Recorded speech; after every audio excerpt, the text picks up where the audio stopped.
Fine, तो हम अपने पुराने डिस्कशन को कंटिन्यू करते हैं। इम्पल्स क्या होता है? Change in momentum.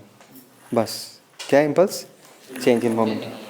जैसे कि ये बॉल अगर इस वॉल के साथ जाकर टकराता है, उसका मोमेंटम बदला होगा, लेकिन मोमेंटम एक वेक्टर क्वांटिटी है। तो चेंज इन मोमेंटम अगर लिखना चाहोगे, बी वेरी केयरफुल, बिकॉज तुमको वैल्यू साइन के साथ पुट करना पड़ेगा, है ना। तो m इंटू फाइनल वेलोसिटी कितना है? Plus v2 minus initial velocity कितना है? Minus v1। तो ये सब गलती नहीं करना, समझ में आया? तो यहाँ पर फाइनली कितना आ जाएगा? That is m v2 plus v1। So this is change in momentum, right. एक बार न्यूटन का जो सेकेंड लॉ है वो क्या बोलते हैं? F equal to dp by dt, that is rate of change of momentum. So dp vector is nothing but f into dt. लिख सकते हैं? Is that clear? Okay. So integration of dv का मतलब क्या है? इंटीग्रेशन ऑफ dp मतलब change in momentum, dp small change in momentum, उसको integrate कर दोगे तो क्या मिलेगा? Total change in momentum. चलो मैं इसको डेल p लिखता हूँ, उसको मैं क्या लिख सकता हूँ? Integration of f into dt, let us से टाइम t1 से लेके t2 तक। तो चेंज इन मोमेंटम निकालने का दूसरा फॉर्मूला ये है, that is product of force and time. अभी अगर फोर्स कांस्टेंट है तो फोर्स को बाहर ला दो और अंदर क्या रहेगा? Difference of time, right. अगर फोर्स कांस्टेंट नहीं है तो तुम इंटीग्रेशन के बाहर इसको लेके जा नहीं सकते। Is that clear? पक्का? ओके, ये तो सब कुछ सबको पता है, लेकिन इसमें इंपॉर्टेंट चीज़ क्या याद रखना है? देखो, कितना मोमेंटम बदलता है वो डिपेंड करता है फोर्स कितना लग रहा है और कितने टाइम के लिए लग रहा है। You agree with this? एक बॉडी का कितना मोमेंटम चेंज होगा वो डिपेंड करता है कि उस बॉडी पे कितना फोर्स लग रहा है और कितने टाइम के लिए लग रहा है।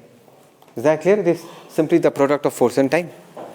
तुमने ये प्रॉब्लम किया होगा मोमेंटम कंजर्वेशन में, जहाँ पर एक बॉम्ब ऊपर जाता है वर्टिकली अपवर्ड, फूट जाता है दो टुकड़ों में, एक टुकड़ा v1 से जा रहा है, दूसरे टुकड़े का स्पीड पूछा गया है v2 कितना होगा। क्या होगा ये सब प्रॉब्लम? तो ऐसे प्रॉब्लम्स को हम कैसे करते हैं? कंजर्वेशन ऑफ मोमेंटम से, राइट। कि फूटने के पहले कितना मोमेंटम था, फूटने के बाद कितना मोमेंटम। Is that clear? और हम ये कहते हैं कि भाई इस पूरे प्रोसेस में just before the explosion and just after the explosion the momentum will remain constant. मतलब मोमेंटम चेंज नहीं होगा, क्योंकि मोमेंटम कब चेंज होता है? Whenever there is an external force acting on the system. When there is an external force acting on the system, तब जाके F equal to बराबर क्या होता है? dp by dt, that is rate of change of momentum. F होगा तो dp by dt होगा, momentum बदलेगा। Is that clear? लेकिन इस पूरे कहानी में हम एक इंपॉर्टेंट चीज़ भूल जाते हैं। अगर किसी को डाउट होना था तो होना चाहिए था कि जब बॉल ऊपर जाता है, फूटता है, वी ऑल गेट इट कि एक्सप्लोशन के कारण जितने सारे फोर्सेस है सारे के सारे इंटरनल फोर्सेस है। तो ये कहानी सुन के तो समझ में आ जाता है, okay fine, no external force so we can conserve momentum. But हम ये भूल जाते हैं कि mg तो लगता है, फूटने के पहले भी mg लगता है, फूटने के बाद भी mg लगता है, और mg तो है एक्सटर्नल फोर्स। mg तो है एक्सटर्नल फोर्स। फिर भी बहुत प्रॉब्लम्स किया हम लोगों ने, किया या नहीं किया, जहाँ पर हम फिर भी मोमेंटम कंजर्व कर देते हैं even though there is external force acting on the system. ऐसा क्यों? ऐसा क्यों? ओके, मैं बताता हूँ, फिर से रिपीट करता हूँ। क्या मोमेंटम चेंज सिग्निफिकेंट होगा या नहीं होगा? डिपेंड करता है फोर्स पे और टाइम पे। क्या मोमेंटम चेंज, क्या बोला मैंने, सिग्निफिकेंट होगा या नहीं होगा? मतलब क्या हम उसको नेग्लेक्ट कर सकते हैं, नहीं कर सकते? किस पे डिपेंड करेगा? फोर्स एंड टाइम पे। अब खुद सोच के देखो, just before and just after the time involve is very very less and mg is not a very strong force. mg कोई झटका नहीं है, समझ में आता है नहीं आता? mg कोई झटका नहीं है, mg का मैग्नीट्यूड उतना बड़ा नहीं होता, तो the time involve is very small and जो फोर्स mg लग रहा है वो भी छोटा है, बिकॉज यहाँ पर एक इम्पल्सिव फोर्स का कंसेप्ट आता है, जहाँ पर हम ये कहते हैं कि mg spring force they are non impulsive forces. Non impulsive मतलब ये सारे झटके वाले फोर्सेस नहीं है। बात समझ में आया? कभी कोई बॉल आके क्रिकेट बैट में लगता है और बहुत दूर जाता है, तो उसका मोमेंटम बहुत खतरनाक तरीके से चेंज हुआ ना। हाँ, v1 प्लस v2 हो जाएगा, होगा या नहीं होगा? बहुत ज़्यादा मोमेंटम चेंज हुआ। अभी तुम खुद सोच के देखो भाई, ये जो बॉल है ये बैट के साथ कितने टाइम के लिए कांटेक्ट में रहता है? बहुत ही कम टाइम के लिए कांटेक्ट में रहता है, फिर भी एक तगड़ा मोमेंटम चेंज हो जाता है, बहुत बड़ा मोमेंटम चेंज हो जाता है। क्यों होता है? Because even though the time involve is very less, but the force acting during that very short period of time is very very large. Such forces are called as impulsive forces, जिसको हम हिंदी में झटका बोलते हैं। Tension impulsive हो सकता है। क्या फ्रिक्शन इंपल्सिव होगा या नहीं, वो डिपेंड करता है क्या नॉर्मल इंपल्सिव है या नहीं। बात समझ में आया? अगर मैं एक बक्सा के लेके ऐसे फेंक दूँ, ऐसे जाएगा तो नॉर्मल इंपल्सिव नहीं होगा।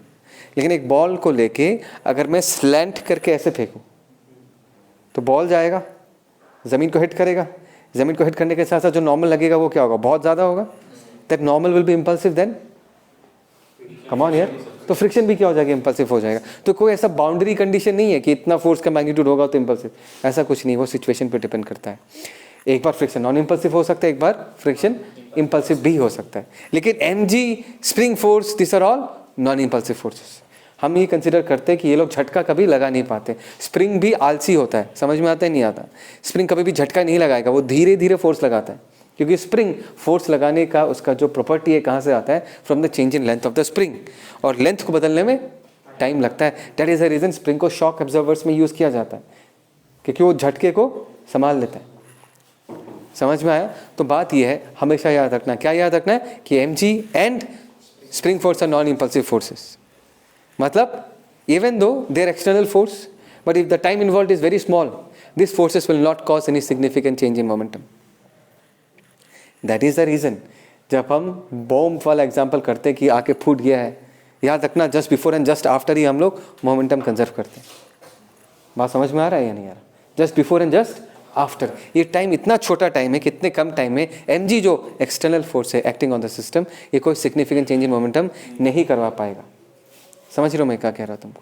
Is that clear? So momentum conserve करते थे, बिकॉज वो जो चेंज है वो बहुत क्या है, बहुत नेग्लिजिबल है। क्या mg मोमेंटम चेंज नहीं कर सकता? क्या करेगा, अगर तुम उसको अच्छा खासा टाइम दे दोगे। प्रोजेक्टाइल मोशन में करता है नहीं करता? एक फुल प्रोजेक्टाइल में initial momentum along y direction कितना है, mu sin theta. What is the final momentum along y direction, minus mu sin theta. What is the total change in momentum, 2 mu sin theta. किसने करवाया? mg ने करवाया। लेकिन यहाँ पर momentum change को हम नेग्लेक्ट नहीं कर पाएंगे, बिकॉज हमने यहाँ पर टाइम बहुत बड़ा लेके रखा है। Even though the force is small, but we have given it a good amount of time, so it has caused a good amount of change in momentum. But ये बॉम्ब वाले प्रॉब्लम्स में याद करो, हम just before and just after का कहानी बताते हैं, और ये टाइम इतना छोटा है कि mg स्प्रिंग फोर्स के कारण कोई सिग्निफिकेंट मोमेंटम चेंज नहीं होगा। So even though if they are present, we can still conserve momentum and solve a problem. बात समझ में आया? अगर एक इम्पल्सिव फोर्स का ग्राफ बनाना चाहोगे, वो कुछ ऐसा बनेगा, a very large force which acts for a very short period of time। याद रहेगा ये सब चीज़ें? कोई डाउट? पक्का? ओके फाइन, पॉज करना है। चलो इस तरफ, एवरीवन दिस साइड। इस क्वेश्चन का अटेम्प्ट करते हैं, ठीक है? क्वेश्चन पहले समझ लो क्या है। पुली है, एक कटोरी है, एक ब्लॉक है, दोनों का मास सेम है, तो सिस्टम इनिशियली इक्विलिब्रियम में होगा, इसका भी है इसका भी है।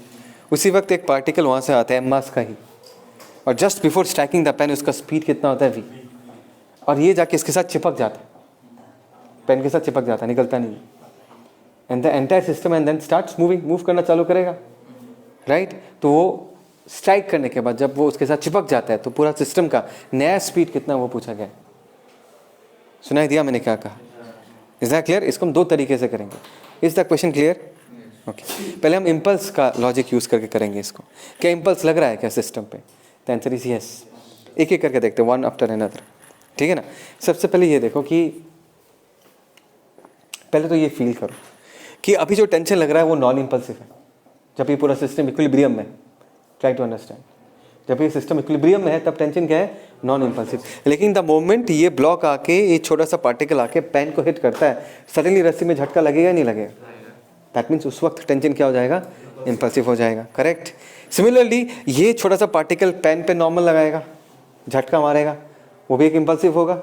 और पेन इस छोटे से पार्टिकल पे ऊपर की तरफ नॉर्मल लगाएगा, तो ये पार्टिकल पे भी इम्पल्स लगा, इम्पल्सिव फोर्स लगा, राइट? और जब रस्सी पे झटका लगता है तो ये पेन जो है इस ब्लॉक के साथ डायरेक्टली कनेक्टेड है रस्सी के थ्रू।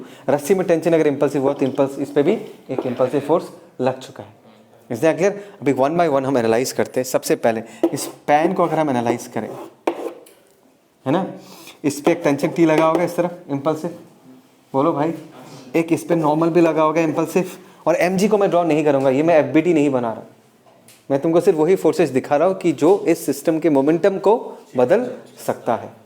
बात को समझो, इस पेन का इनिशियल वेलोसिटी कितना था, 0, एंड लेट अस सी टकराने के बाद it starts moving with new velocity v dash. ये इधर जाना चालू करता है, ये इधर जाना चालू करता है। Is that clear? इसमें सिर्फ पेन है, इस पेन के साथ जो पार्टिकल चिपका हुआ है उसको मैंने कंसिडर नहीं किया, बिकॉज मैंने नॉर्मल शो करके रखा है। इसका मतलब क्या है, the particle is not a part of the system now. ये जो छोटा सा पार्टिकल है, this is not a part of the system. Come on, मैंने सिर्फ पेन का कहानी बताया है, इतना टेंशन में क्यों है? वो पार्टिकल लेने से नॉर्मल इंटरनल होगा ही नहीं होगा। मैंने नॉर्मल दिखाया, मतलब क्या है, ये सिर्फ पेन का कहानी। Is that clear? और कभी भी इम्पल्स लगता है, वो क्या करता है, उसका मोमेंटम बदल देता है। Momentum is a vector quantity. हम नीचे वाले डायरेक्शन को नेगेटिव मानेंगे, ऊपर वाले डायरेक्शन को क्या मानेंगे, positive. What is the net impulse acting on the pen? मैं बोलूँगा plus integration of t into d t, किसी कोई doubt, minus integration of n into d t. Sir minus क्यों? नॉर्मल किधर लग रहा है, देखो किधर है, नीचे की तरफ। It's a force right, and A vector pointing in the downward direction. उसके आगे हम कौन सा साइन देते हैं, माइनस साइन देते हैं। That is equal to mass of the pen into final velocity minus initial velocity. Final velocity कितना है, minus v dash. Initial velocity कितना है, 0। समझ में नहीं आया? माइनस v डैश दे दिया। चलो इसको थोड़ा सजा के लिखते हैं। That is n into d T minus t into d t, that is m into v dash. Is that clear? ये हो गया पेन का कहानी। Is that clear? अभी ये जो पार्टिकल है इसका कहानी बताते हैं। ये जो पार्टिकल है, ध्यान देना, ये इनिशियली v स्पीड से आ रहा था, फाइनली कितने स्पीड से नीचे जाता है, v डैश से, और इस पर सिर्फ एक ही इम्पल्सिव फोर्स लगता है। सर अब mg क्यों नहीं बना रहे बार बार, mg क्यों चाहिए हमको?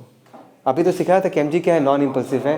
ये मोमेंटम चेंज पे कोई खास पार्ट प्ले नहीं करेगा। ये जो तुमको मोमेंटम चेंज दिख रहा है, इसको बनाने के लिए सिर्फ t और n ही रिस्पॉन्सिबल है। mg भी था लेकिन उसको हमने नेग्लेक्ट किया। Is that clear? तो यहाँ पर अगर मैं देखूँ नॉर्मल किधर लगा भाई, ऊपर, तो plus n into d t, that is equal to mass m into minus v dash minus of minus v। बात समझ आया? तो ये कितना आएगा, v माइनस v डैश। समझ में आया? ये हो गया पार्टिकल का कहानी। बाकी कौन है, ब्लॉक का। अभी ब्लॉक में देखते हैं। ब्लॉक का इनिशियल वेलोसिटी 0 था, अभी वो डाउनवर्ड डायरेक्शन में, सॉरी वो अभी अपवर्ड डायरेक्शन में v डैश से जा रहा है। इस पर तो सिर्फ एक ही लगा है t, राइट? तो इसका इम्पल्स इक्वेशन क्या होगा, integration of t into d T m v dash minus 0। बोलो समझ में आया? इसमें तुमने क्या सीखा कि साइन का ध्यान रखना है। फोर्स अगर नीचे है तो माइनस लिखना है, वेलोसिटी अगर नीचे है तो माइनस लिखना है। अभी ध्यान से देखना, हमने n इंटू डी टी का एक्सप्रेशन लिख लिया, t इंटू डी टी का एक्सप्रेशन लिख लिया, वो हम यहाँ पुट कर देंगे, right? Integration of n into d T हम क्या लिख सकते हैं, इसमें पुट करते हैं, that is m v minus m v dash. बोलो भाई, minus integration of t into d T, ये पुट कर देंगे, क्या आएगा, m v डैश। आएगा नहीं आएगा? And that is equal to, यहाँ पर क्या आ जाएगा, m v डैश। क्या मिला हमको, m v is equal to what, 3m v dash. m चला गया तो v डैश का वैल्यू कितना हो गया, v/3। बोलो समझ में आया नहीं है? So this is the speed with which the entire system will move. कोई डाउट? पूरा मेथड समझ में आया? अच्छा, अभी मैं तुमको सेकंड मेथड दिखाना चाहूँगा जिसमें इस पूरे सिस्टम को तुम थोड़ा अलग तरीके से विजुअलाइज करोगे। जस्ट इमेजिन करो कि मैंने ऐसे इसको खोल के ऐसा कर दिया, मैं बताऊंगा क्यों ऐसा कर दिया। मतलब दिखने में कुछ ऐसा होगा,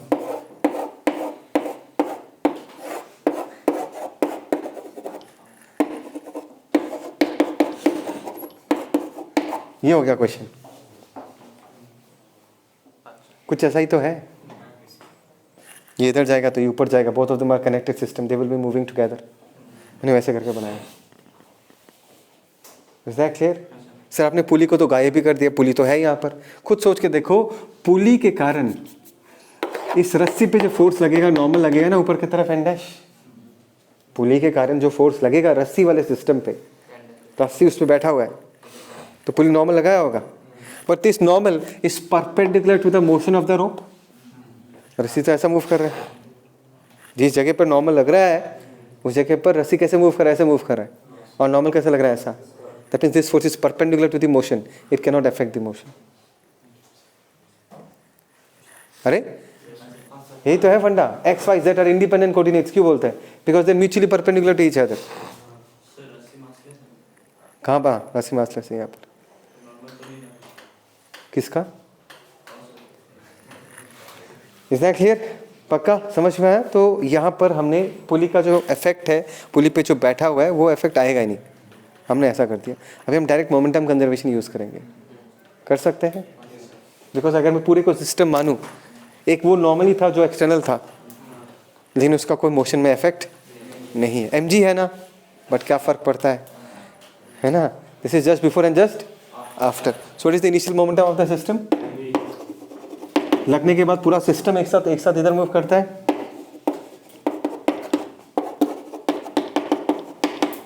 एक लाइन में फिर s is equal to what? v/3.